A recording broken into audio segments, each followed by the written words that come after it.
That's what all the people say. You're riding high in April, you're shot down in May. But I know I'm gonna change that tune when I am back on top. Tengan todos ustedes muy buenas noches. Bienvenidos a una nueva entrega de su programa Fin de la Historia, en este ciclo especial que estamos abordando para analizar precisamente a escasos 2 años del bicentenario de Bolivia los procesos estatales, la constitución de los estados, digamos, nacionales en algún momento, estados oligárquicos en otro. Y bueno, también hemos pasado por el estado revolucionario y el estado neoliberal. Pero una transversal cruza los diferentes estados a lo largo de estos casi 200 años.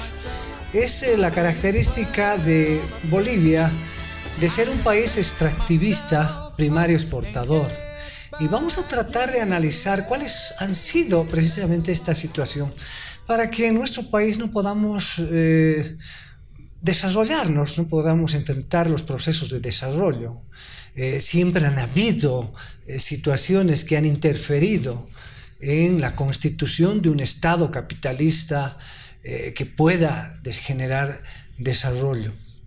Y para esto hemos invitado a 2 académicos de nuestra universidad, de la Universidad Mayor de San Andrés. Está con nosotros Eduardo Paz Rada. Eduardo, muy buenas noches. Sandro, qué gusto estar aquí en el programa.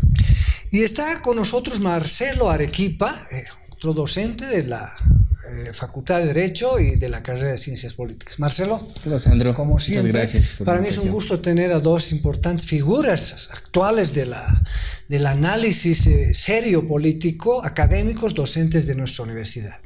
Bueno, a propósito de esto, bueno, cuando ya habíamos grabado este programa, me encuentro con Eduardo Paz y él me regala su libro. Y bueno, una coincidencia fantástica, lo he leído profundamente, es un texto muy orientador y muy necesario para eso. Y voy a partir contigo precisamente, Eduardo, para poder establecer, bueno, hemos vivido una fase de estados, tú haces un detalle importante desde el estado colonial, para poder llegar, si quieres, al estado republicano, casi con una misma perspectiva. Sí, yo creo que la proyección del debate en torno al bicentenario de la creación de Bolivia nos lleva, nos provoca, y es una necesidad de una discusión de la historia, ¿no? Y una discusión de la historia y de los procesos políticos en la historia de Bolivia y sus antecedentes, ¿no? Y creo que hay varios elementos que tienen una persistencia histórica enorme, ¿no? El proceso precolonial, ¿no?, es un proceso bastante poco estudiado, ¿no?, aunque sin duda hay elementos y guías para poder entender, sobre todo cómo en la geografía andina, ¿no?, hay un condicionamiento telúrico, geográfico muy importante, ¿no? Y me refiero a la importancia de la cordillera de los Andes en el altiplano y la formación de civilizaciones, ¿no? Tanto Tiahuanacota, Colla y luego de la presencia inca, ¿no?, el altiplano y el Ande tiene una fuerza y una particularidad enorme que ya varios estudiosos han marcado esa importancia, ¿no? El macizo andino, el macizo boliviano, decía Jaime Mendoza, ¿no? Y incluso pensadores como Ramiro Condarco o René Zabaleta están marcando esa línea. Y dice lo siguiente, ¿no? El condicionamiento agrario desde la época precolonial es una marca muy fuerte en la realidad boliviana.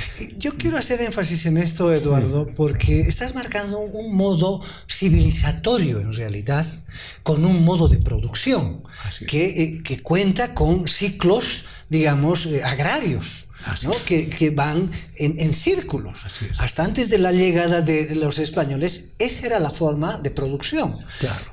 Y cuando ya llegan el Occidente, se crea el tiempo, ¿no? Se crea el tiempo y se crea una visión lineal de la historia. Así es. Claro, ahí aparece el tiempo mercantil, ¿no? Y la importancia de Potosí en el periodo colonial. Porque el objetivo de la colonización, de la colonialidad, tiene aparejada una visión de la superioridad europea sobre la población americana, ¿no?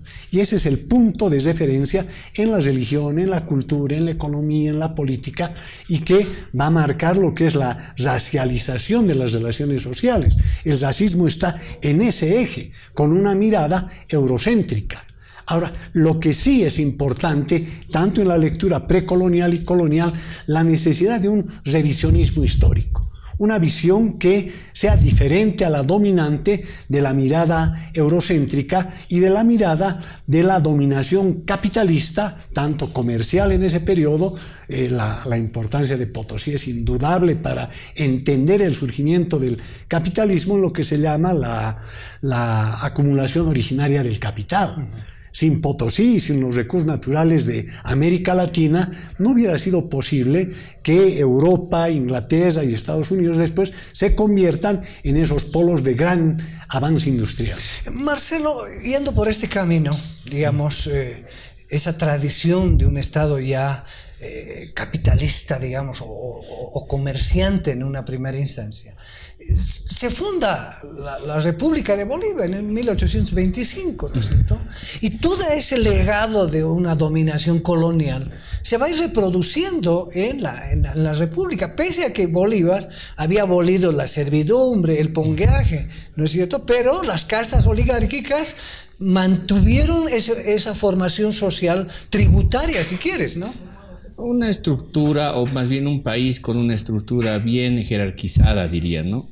Fuertemente jerarquizada y además verticalista. Y para reforzar esta idea planteo, si quieres, dos variables que pueden complementar a lo que decía Eduardo hace rato. 1825-1880. 55 años. ¿Por qué marco este espacio temporal? En 1880, en la Convención Nacional de ese año, es el momento en el cual se fundan los partidos políticos en Bolivia. Es decir, es el momento en el que nace el sistema de partidos en Bolivia. 55 años sin partidos políticos nosotros. ¿Qué es lo que tenemos entonces como segundo elemento para entender un poco, si quieres, el ADN de la cultura política boliviana? Uh-huh. Tenemos un país que básicamente, se encamina bajo la lógica del personalismo en la política. ¿Pero qué tipo de personalismo? Esto es muy importante entender. Militares, curas y abogados. Uh-huh. Es decir, las tres profesiones que dominan, si quieres, la construcción de la cultura política boliviana son esas, ¿no? Y si tienes un escenario en el que después de 55 años, por lo menos unas cuantas generaciones que ya tiene el país, recién aparecen los partidos políticos, entonces, claro, la sociedad que decía al principio de mi intervención, jerarquizada, fuertemente estructurada en ese sentido, pues se termina por reforzar todavía y se termina por sellar a sí misma. Es decir, eso no es algo que se pueda, cambiar de la noche a la mañana. Sin embargo, esa trilogía que tú manifiestas tiene un componente, quizá en background o por detrás, la oligarquía de La Plata, los oligarcas de La Plata, que van a construir un Estado netamente, feudal incluso, ¿no? Sí, o sea, en el país, y eso también creo que se puede también entender de alguna forma, nunca hemos tenido una suerte de aristocracia democrática. Es decir, esa mezcla entre aristocracia y democracia. La aristocracia lo que busca siempre es, y eso lo plantean sobre todo los autores bolivianos, ensayistas, críticos sobre la formación social boliviana, la aristocracia siempre va a buscar, velar por el bien común, pero sobre todo porque su propio prestigio no se mancille. La oligarquía no. A la oligarquía no le interesa eso, por eso se habla mucho de una suerte de una mezcla entre oligarquía democrática.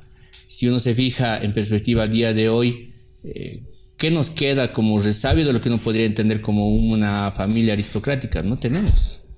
No tenemos, y luego, por tanto, claro, eso no termina por asentar en esta lógica de un círculo, digamos, si quieres, de alguna forma virtuoso en la economía y en la política, ¿no? Entonces, es una oligarquía democrática, no es una aristocracia democrática, si quieres, ¿no? Eduardo, en ese momento en que, digamos, abarca esos primeros 50 años, yo me atrevo a decir, casi entrada a los primeros 100 años, va a ser una dominación, si quieres, de un Estado, pues, que ni siquiera capitalista, ¿no? Un Estado feudal, un Estado oligárquico, ¿no? En realidad, un Estado oligárquico que se va a servir precisamente del tributo de los indígenas para sustentar ese Estado.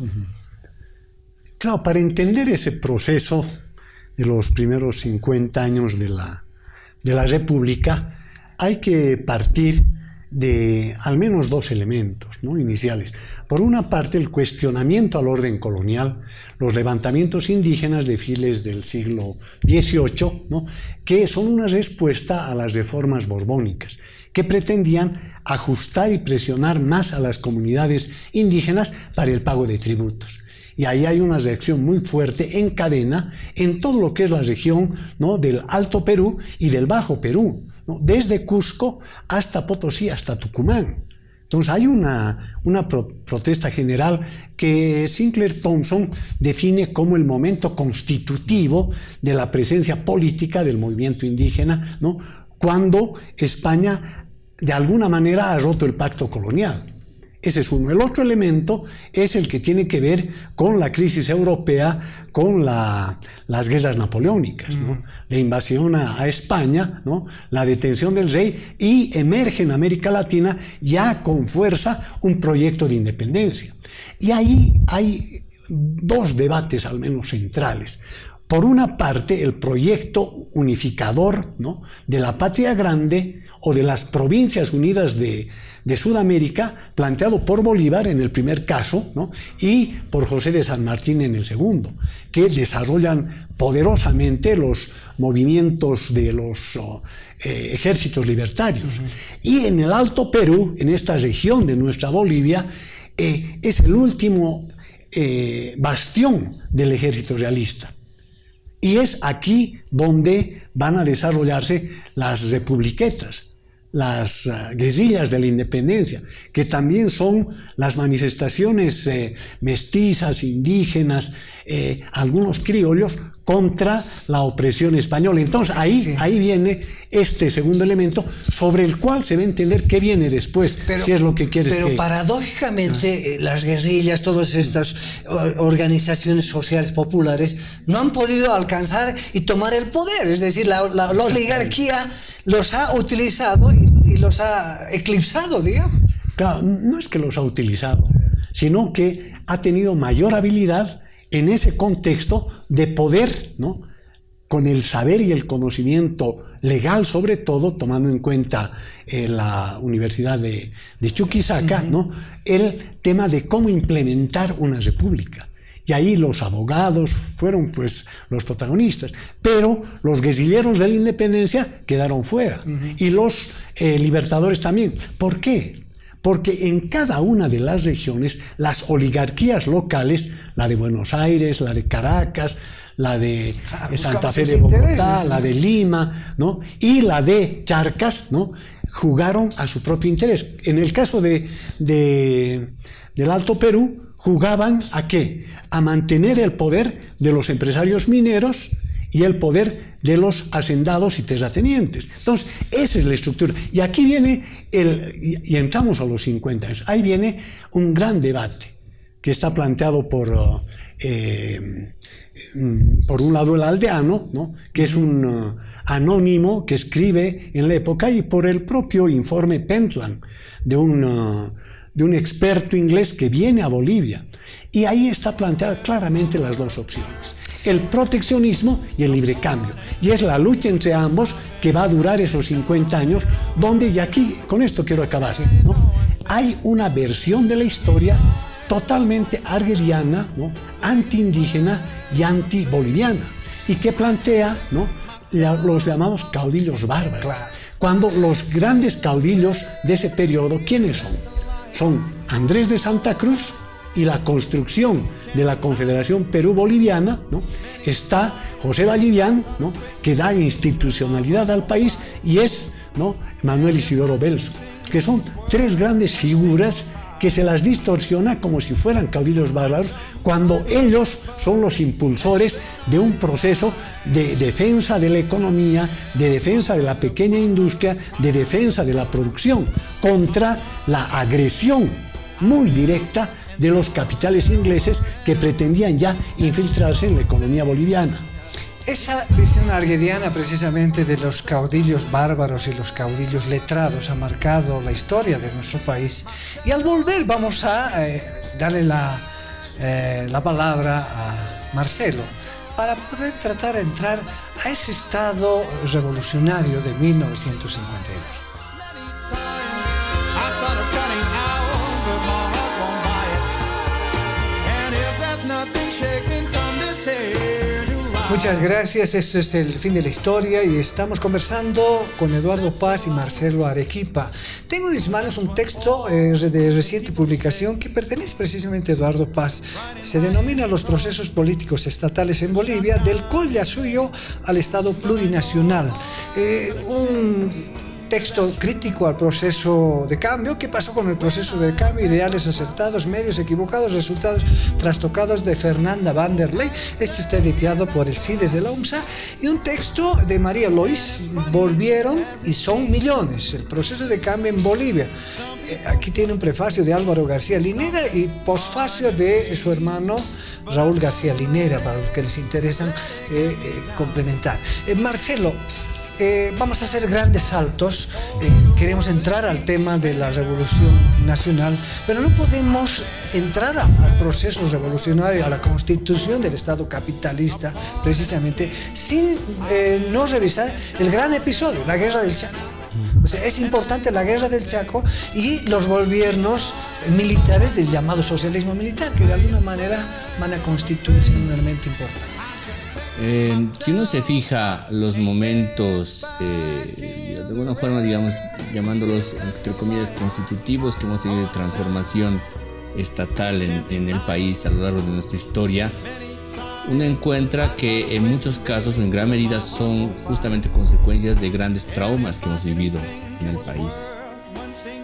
La Guerra del Pacífico da origen a lo que decía hace rato, a la Convención Nacional de 1880.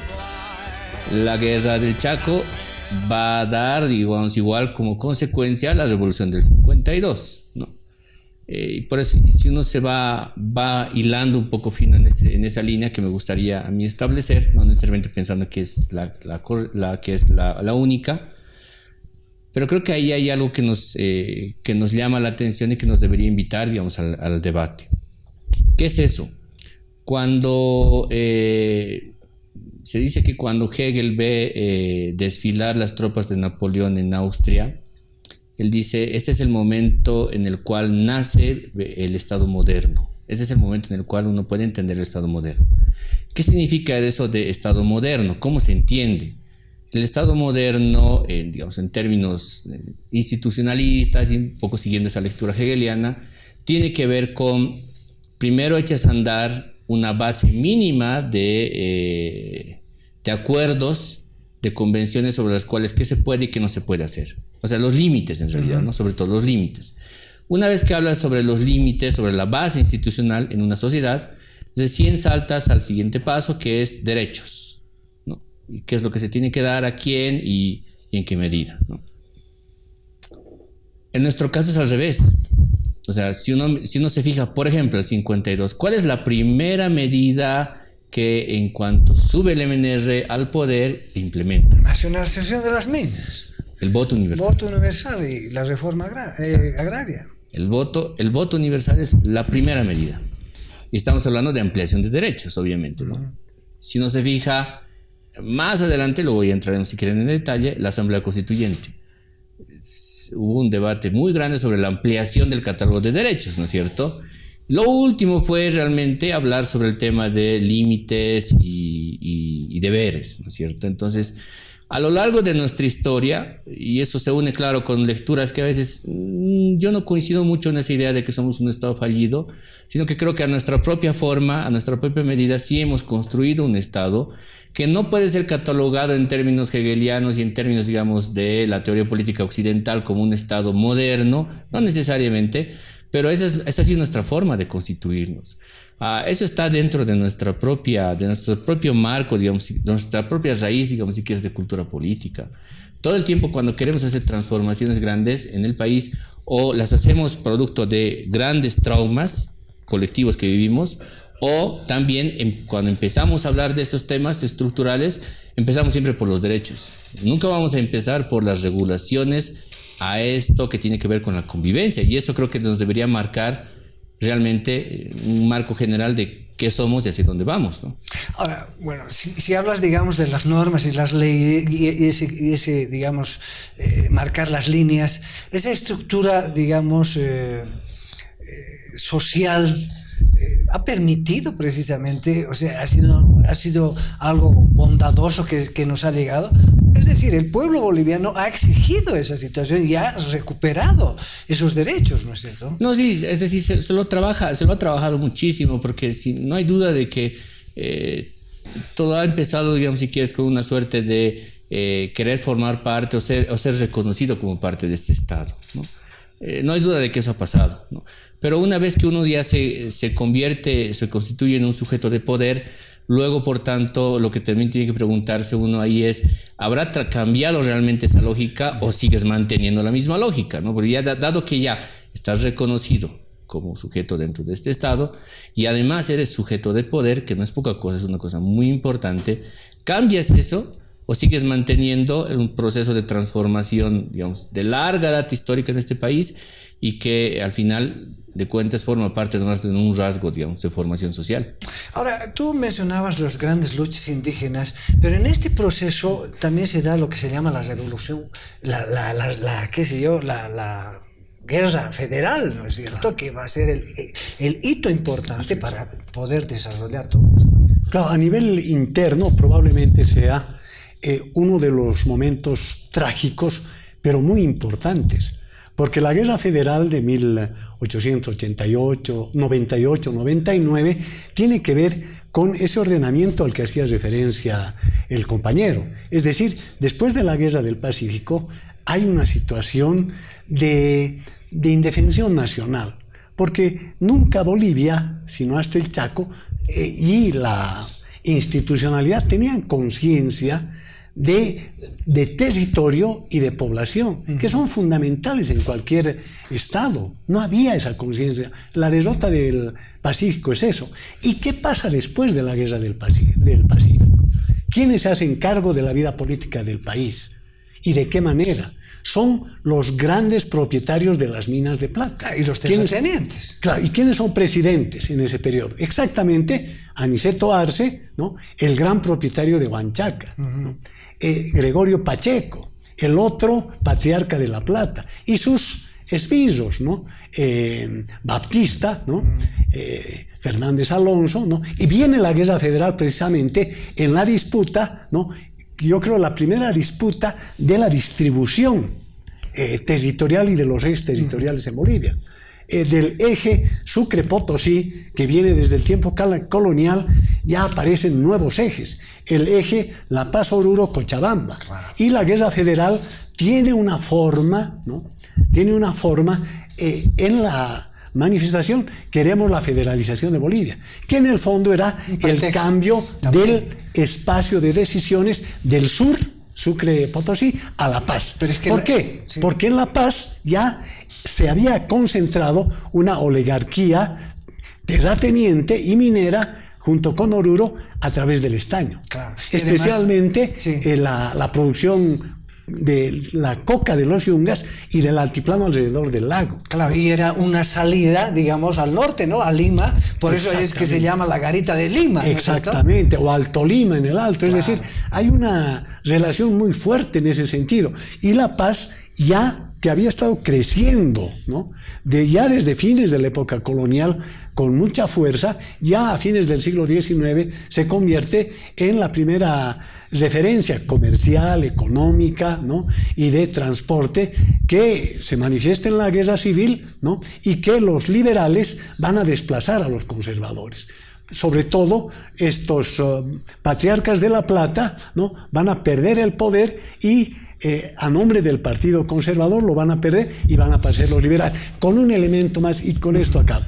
Es importante tomar en cuenta que esos liberales y conservadores eran elegidos por no más del 10% de la población que sabía leer y escribir, eran hombres y que tenían patrimonio. Y que la población no alcanzaba ni siquiera los 2 millones en todo Bolivia. Sí, entonces los que definían eran no más de 100.000. Entonces, esa es, ¿no?, la exclusión social, el colonialismo interno que ha estado vigente precisamente hasta un periodo posterior, que en la guerra del Chaco se va a producir, ¿no?, yo creo, la mayor y más importante transformación de la conciencia nacional. Exactamente, es el desarrollo de la conciencia nacional que Zavaleta precisamente marca, hace de que se mire desde la culminación de la guerra del Chaco un encuentro de nacionalidades, ¿no? Para poder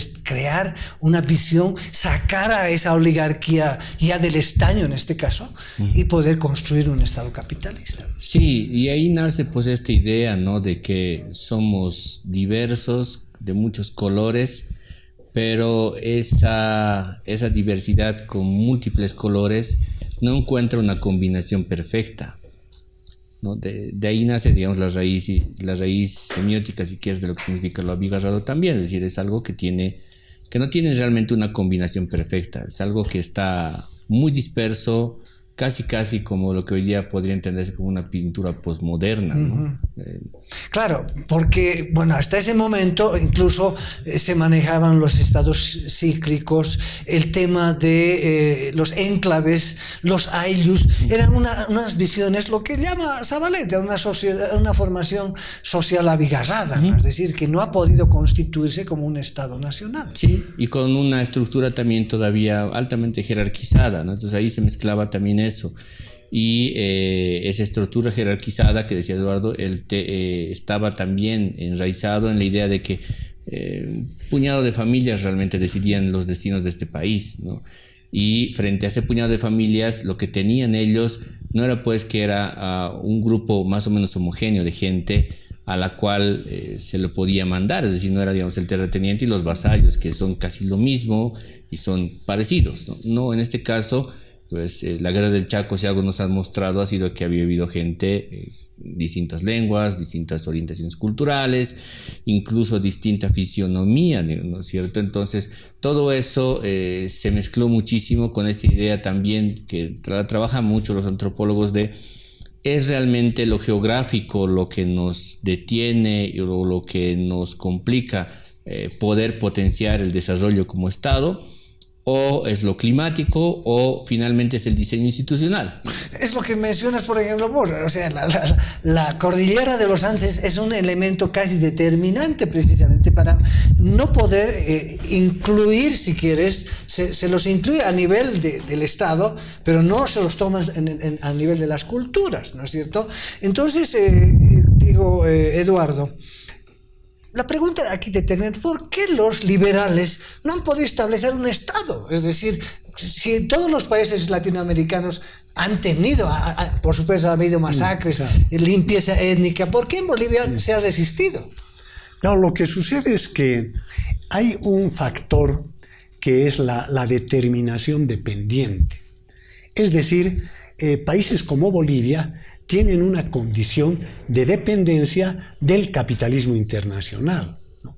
Si en el siglo XIX fue el condicionamiento y la necesidad, ¿no?, de la plata para la segunda industrialización de gran envergadura en Europa, ¿no?, y la guerra del Pacífico va a tener que ver también con el guano y el salitre, que son, ¿no?, recursos importantes. ¿Para qué? Para la agricultura europea. Entonces, la plata el guano y el salitre están, ¿no?, marcados en su destino por las necesidades del capitalismo internacional europeo para seguir en su impulso de acumulación.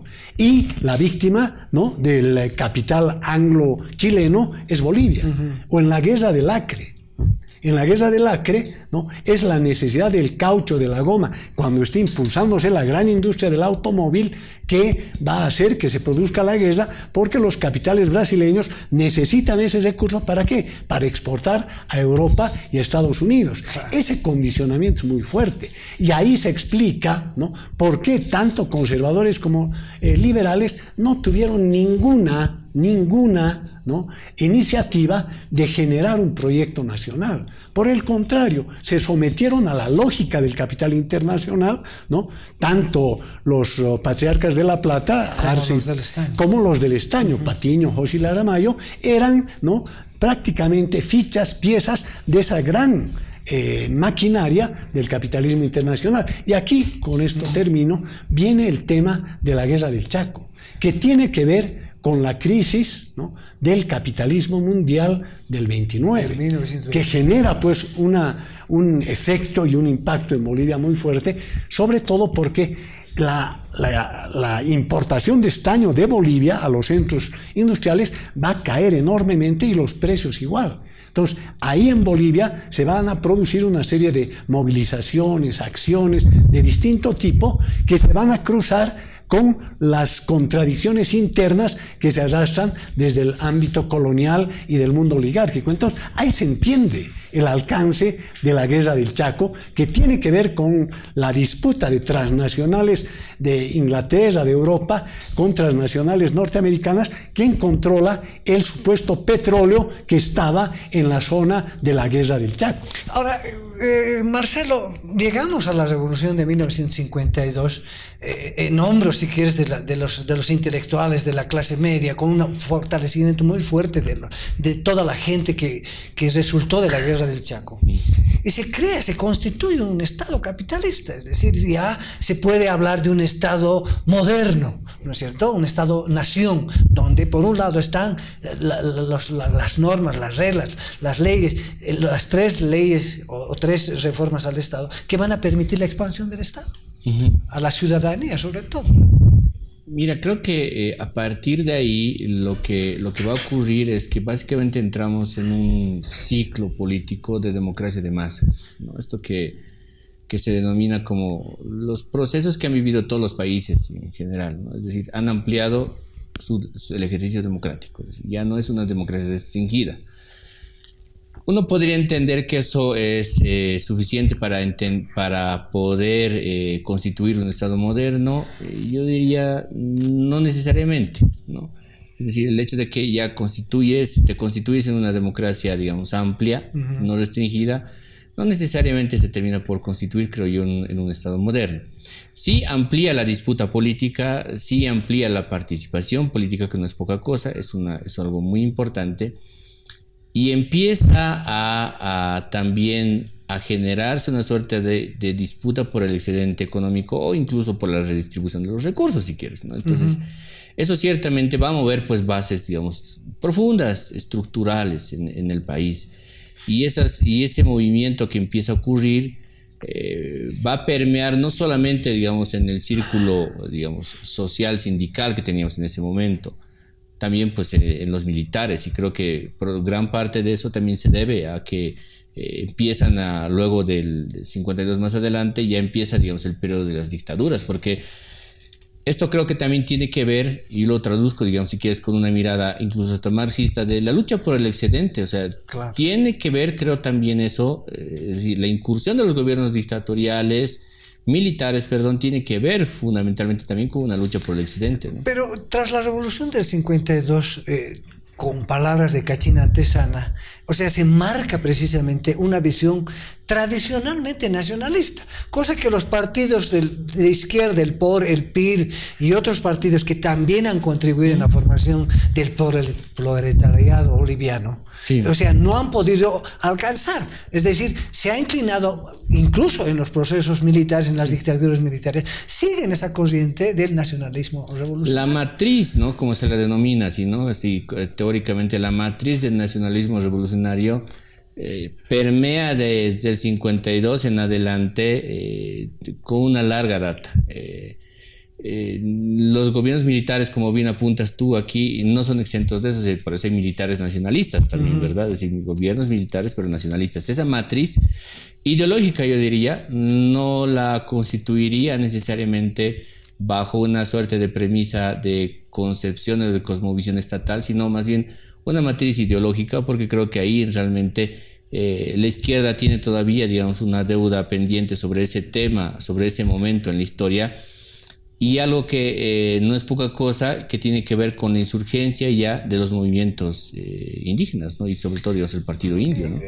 Eduardo, acá, por ejemplo, en lo que estamos planteando, esa, digamos, alineación o alineamiento hacia el nacionalismo revolucionario, se crea un Estado, digamos, fuerte, con apertura a los ciudadanos, pero hoy en día se lo llama que fue toda esa tradición un Estado aparente, es decir, un Estado que, si bien ha conquistado a través del voto universal la nacionalización de las minas, pero no ha logrado también constituirse como un Estado. De ahí el requiem para una república de Sergio Almaraz, ¿no es cierto? Claro, en realidad el Estado aparente es el que aparece cuando surge Bolivia, en 1925, porque hay un divorcio total entre los gobernantes y la gran mayoría, la absoluta mayoría de la población.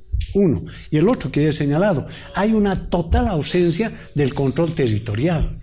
No hay lo que se denomina una intersubjetividad, es decir, un compartir común, ¿no?, entre la gran mayoría de la población de un horizonte, de una perspectiva, de una pertenencia. Entonces, al no existir eso, no hay ninguna posibilidad de desarrollar un proyecto. De ahí que la guerra de la independencia con libertadores y republiquetas, guerrilleros, va a fracasar. Y va a ser retomada, y aquí vengo a lo que tú planteas, en la guerra del Chaco. Porque la guerra del Chaco es donde, yo creo, de hecho, ¿no?, surge la ciudadanización universal. De hecho, porque en el decreto, ¿no?, ya del voto universal se va a validar algo que en la guerra, ¿no?, porque en la guerra es el momento más traumático de una sociedad. Y ahí, en la guerra del Chaco, se toma conciencia del territorio y del compartir común. Porque ¿quiénes van a la guerra? A diferencia del Pacífico, que van grupos muy selectos y pequeños y son derrotados, a la guerra del Chaco van obreros, campesinos, intelectuales, estudiantes, maestros y de todas las regiones del país. Desde el extremo de Cobija, hay brigadas voluntarias que van al Chaco, del extremo sur, del oriente y el occidente, y ahí es donde se desarrolla, se forja esa intersubjetividad, ese conocimiento común y esa conciencia de pertenencia. E inmediatamente después, tú decías, y es muy importante, vienen los militares del socialismo militar, Toro, Bush y Villaruel, que van a encarnar eso. ¿Por qué? Porque ya están presentes los sindicatos, están las organizaciones indígenas campesinas y están, ya ves, no se toma muy en cuenta, las asociaciones de excombatientes, que son muy poderosas y que tienen ya presencia en la vida política a través de los nuevos partidos. El POR, ¿no?, el PIR, de línea socialista, ambos, ¿no?, el MNR y Falange Socialista Boliviana. Entonces, ahí está la raíz para poder entender el 50, si no, no se entiende. Bien, estamos conversando con Eduardo Paz y Marcelo Arequipa. Vamos a hacer un nuevo corte y luego volvemos acá en Fin de la Historia.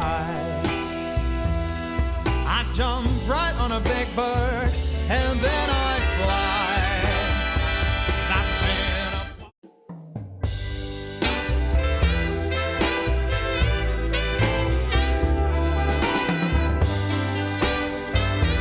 Bien, estamos acá en el programa Fin de la Historia y esta definitivamente muy agradable el programa, Marcelo. Y vamos a tener que hacer un salto muy importante. Tú y yo, los tres, hemos vivido la emergencia de un Estado neoliberal. Es decir, éramos bastante jóvenes, pero hemos vivido precisamente esa forma que ya a partir de la revolución de 1952, con el gobierno de Hernán Siles Suazo, de alguna manera las grandes empresas transnacionales entran, el plan Bohan, el plan triangular, que van a sofisticar precisamente este proceso. Pero quisiera que nos concentremos precisamente en el Estado neoliberal de los 90, porque tanto en el Estado oligárquico como en el Estado revolucionario hemos mantenido, como dije a un principio, o sea, somos un país primario exportador, no hemos llegado a alcanzar el desarrollo. Nuestros hijos están saliendo a lavar platos a los Estados Unidos. Nunca nadie de estos gobernantes que han hecho el Estado han dado un trabajo decente, por lo menos, en ninguna de estas etapas. Es decir, ¿qué es lo que está pasando con este país? Por eso digo, ¿es un Estado fallido? Mira, creo que partimos de esa idea justamente de que no hemos sabido constituir un Estado con instituciones fuertes. Digamos, es una lectura que viene siempre desde fuera, ¿no? Pero yo quisiera rescatar más bien una tesis sociológica un poco más antigua, digamos, que es anterior a los años 80, que más bien sostiene la idea de que somos un Estado, o somos un país más bien, con una sociedad civil fuertemente organizada, muy fuertemente organizada, pero con un Estado débil. Y el Estado es débil en la medida en la que quienes han estado gobernando este país, hasta ese ciclo neoliberal que apuntas, primero que nunca han sabido reconocer la realidad de este país, es decir, qué significa este país en términos hondos, ¿no? Y segundo, que jamás han intentado construir una institucionalidad que esté pues ajustada a la realidad que tenemos en el país, ¿no?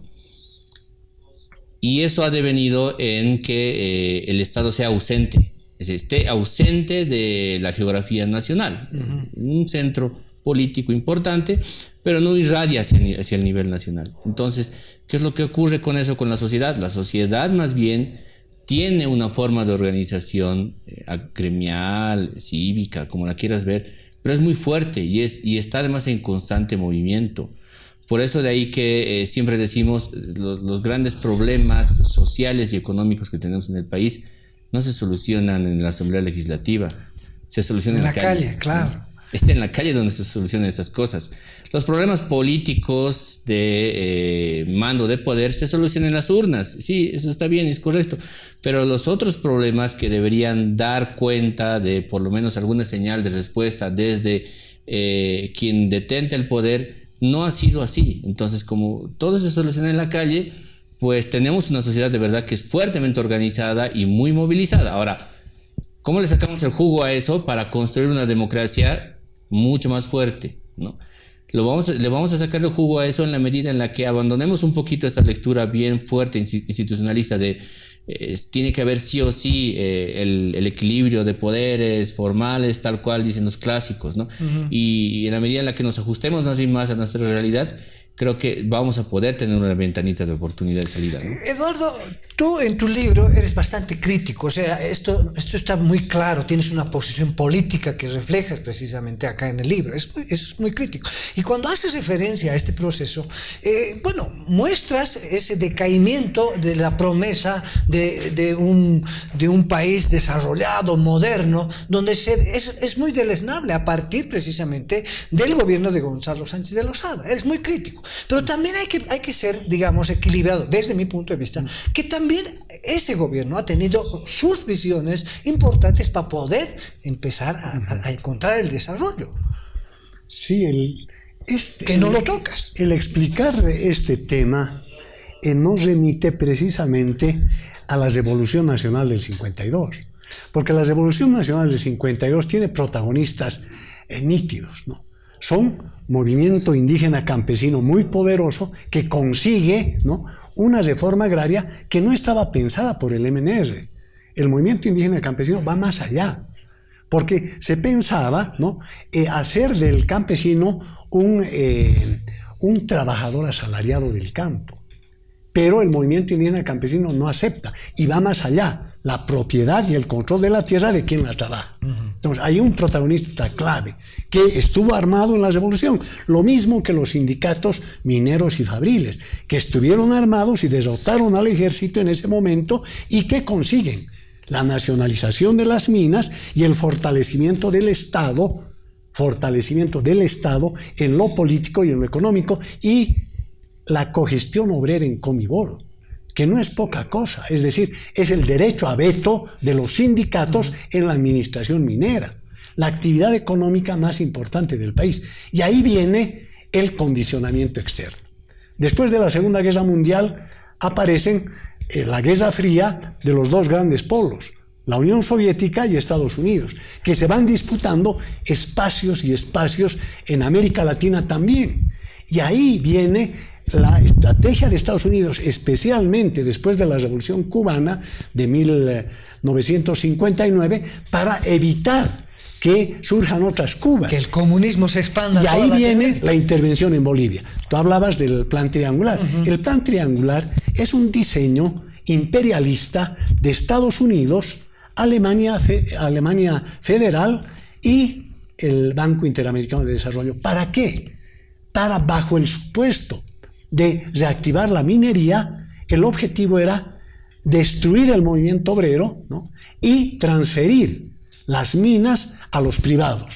Y ahí viene pues Sánchez de Lozada, porque se favorece de ese proyecto ya de los años 60 con Paz Extensoro y con René Barrientos, que para aplicar el Plan Triangular, para privatizar las minas, ¿no?, el pacto militar campesino, ¿no?, además de las masacres, la del 63, la del 65 y la de la masacre de San Juan del 67. Ese es el costo para el país y para el proyecto nacional, el haber construido esa nueva rosca, como llama Sergio Almaraz, que es la que va a ir conduciendo, ¿no?, con sus vaivenes, porque va a haber los gobiernos de Obando y Torres que van a poner freno a eso, van a nacionalizar la Gulf Oil, el caso de Obando y Marcelo Quiroga Santa Cruz, la nacionalización de la mina Matilde, ¿no?, y la Asamblea Popular con Juan José Torres. Pero ahí viene el golpe de Banzer, que es el prefacio de lo que va a ser el neoliberalismo, que lo que va a hacer completar el proceso de desnacionalización, de desmontar el Estado, y también una fuerte presión internacional de la llamada globalización y del libre cambio que se impone en el país. Y el gran representante en Bolivia, ¿quién es? Es Gonzalo Sánchez de Lozada. Y aquí yo no estoy de acuerdo con lo que tú dices, que también hay aspectos positivos. No los hay. Son maniobras, ¿no?, que... La participación popular. Exactamente, es una maniobra. ¿Por qué? Porque la participación popular tiene sentido cuando hay un Estado fuerte, que tiene recursos, que puede redistribuir. El bonosol, que sigue en este momento. Igual, exactamente. Porque en un Estado débil, desprotegido, descapitalizado, querer repartir migajas, eso era la participación popular. Pero migajas. ahora seguimos repartiendo migajas, Eduardo. No, hay una gran diferencia, porque se ha recuperado soberanía y control de recursos y se ha fortalecido el Estado que se distribuye. Todo lo contrario de lo que fue el gonismo y el neoliberalismo, que precisamente se destruyó toda capacidad del Estado de ser el eje de la economía nacional, de la soberanía nacional y de la distribución de recursos con la participación social. Marcelo, el nacimiento del Estado plurinacional con una nueva estructura, digamos, constitucional, la Asamblea Constituyente, ¿crees que ha marcado un impulso importante en el desarrollo del país? Mira, yo tengo ahí que reconocer que puedo partir, digamos, de un sesgo muy importante, porque de alguna forma yo soy generación de ese Estado, es decir, y políticamente he nacido, digamos, a la vida con este Estado plurinacional, ¿no? Digo lo del sesgo porque voy a afirmar lo siguiente también, es un poco siguiendo también lo que decía Eduardo, en el tema de un Estado más fuerte, un Estado con redistribución y un Estado además que ha generado, nos guste o no nos guste, ha generado movilidad social en este país importante. Que ese es un rasgo que creo que lo ha sabido unir a el tema de lo identitario en términos políticos. hay muchos ejemplos de eso en el país, a lo largo y ancho, en el sentido en el que, por ejemplo, uno puede ser, más bien hijo de obreros, pero el fatalismo de seguir siendo hijo de obrero se terminó. Hoy día ese hijo de obrero ya no es hijo de obrero. Hoy día ha salido afuera a estudiar o a estudiar en la universidad, tiene un posgrado y está haciendo otras cosas, ¿no? O es la primera persona dentro de toda su línea de generacional que tiene un título de posgrado, ¿no? Casos como esos hay muchos hoy día, muchísimos. Casos como esos en el Estado neoliberal, yo la verdad es que no encuentro. Tengo mis hermanos más mayores todavía y ninguno de ellos. De hecho, yo soy el único que tiene título de doctorado, digamos, para hacer un poco de autobombo si quieres, pero soy hijo del Estado plurinacional, la verdad, y tengo que reconocer que efectivamente no es que solamente mi mérito personal me ha llevado a donde estoy, no, sino que hay un cúmulo de acciones que en realidad son las que condicionan a que exista un escenario de oportunidad para que uno pueda hacer algo. Ahora, Eduardo, ¿y dónde se jodió el MAS entonces? Si todo estaba una belleza. Claro, lo primero que hay que entender es cómo se jodió el neoliberalismo. Porque si no entiendes eso, no vas a entender todo lo demás. La guerra del agua y de movimientos. ¿Y qué significa eso? Ese es el tema de fondo. ¿Qué significa eso? La guerra del agua tiene la característica de haber movilizado organizadamente a toda una colectividad diversa, ¿no?, contra un proyecto. El agua es el motivo, pero el proyecto que está detrás de eso es hecho añicos en ese momento.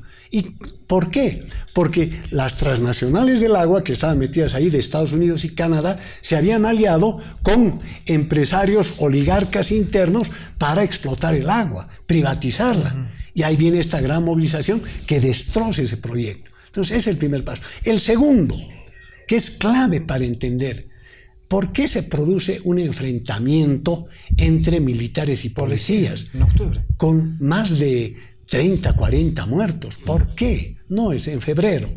Febrero del 2003. Es claro. ¿Por qué? Porque esa estructura, ¿no?, institucional estaba destrozándose.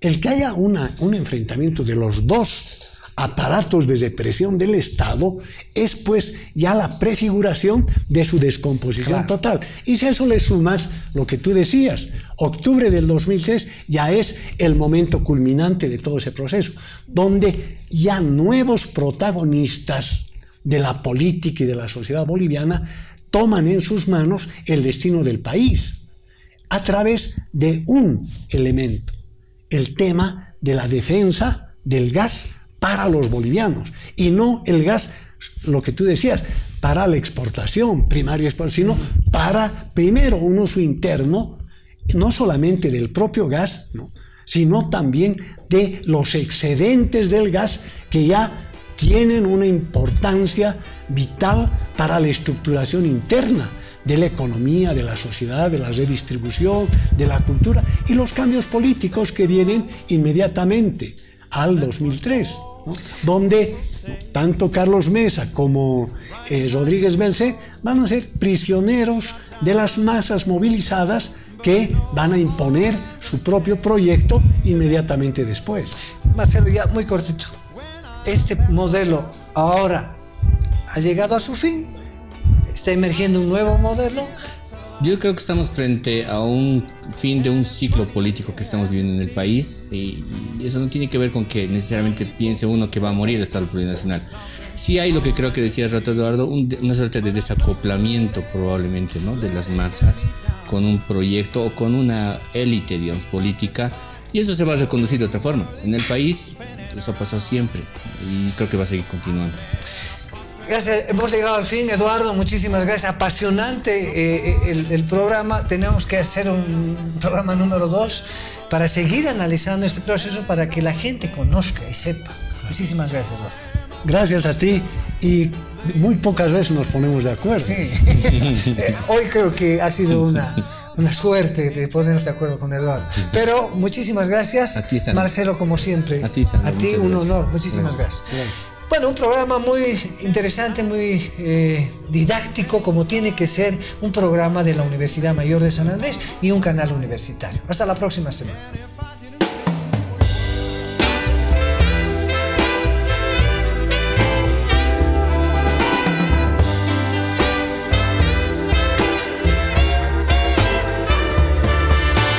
That's a life, that's what all the people say.